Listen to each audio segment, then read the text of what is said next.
કર્ણ કુંતીપુત્ર અને એક મહાન યોદ્ધા હતા. તેમનો જન્મ કુંવારી કુંતીના ગર્ભથી થયો હતો. કુંતીને દુર્વાસા ઋષિ પાસેથી એક મંત્ર પ્રાપ્ત હતો, જેનાથી તે કોઈપણ દેવને બોલાવી શકે અને તેમના દ્વારા સંતાન પ્રાપ્ત કરી શકે. જિજ્ઞાસાથી કુંતીએ સૂર્યદેવને બોલાવ્યા, જેનાથી કર્ણનો જન્મ થયો. કુંતી તે સમયે કુંવારી હતી, તેથી કર્ણને લોકમાંથી છુપાવવા માટે તેને ગંગામાં છોડી દીધા. કર્ણને રથ ચલક અધિરથ અને તેમની પત્ની રાધાએ દત્તક લીધો. કર્ણને રાધેય તરીકે પણ ઓળખવામાં આવે છે. કર્ણને ધર્મ, પરાક્રમ અને દાનનો અતિશય ગર્વ હતો.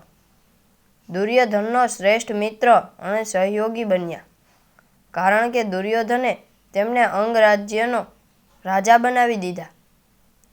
કર્ણ દ્રૌપદી સ્વયંવરમાં ભાગ લીધો હતો, પરંતુ કર્ણને સૂતપુત્ર તરીકે ઓળખી દ્રૌપદીએ કર્ણને સ્વયંવરથી બહાર કરી દીધા. મહાભારતના યુદ્ધમાં કર્ણે કૌરવો પક્ષનો સાથ આપ્યો અને તે તેમના મુખ્ય યોદ્ધાઓમાંના એક બન્યા. યુદ્ધ દરમિયાન કર્ણ અને અર્જુન વચ્ચે ભયાનક યુદ્ધ થયું.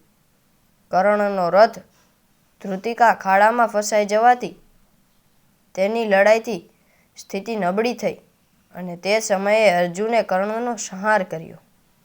કર્ણનો જીવન સંઘર્ષ, તેના ઉદાત્ત ગુણો અને વિફળતાઓ મહાભારતમાં મહત્વપૂર્ણ ભૂમિકા ભજવે છે. ખરેખર કર્ણ ખૂબ પરાક્રમી અને મહાન યોદ્ધા હતા.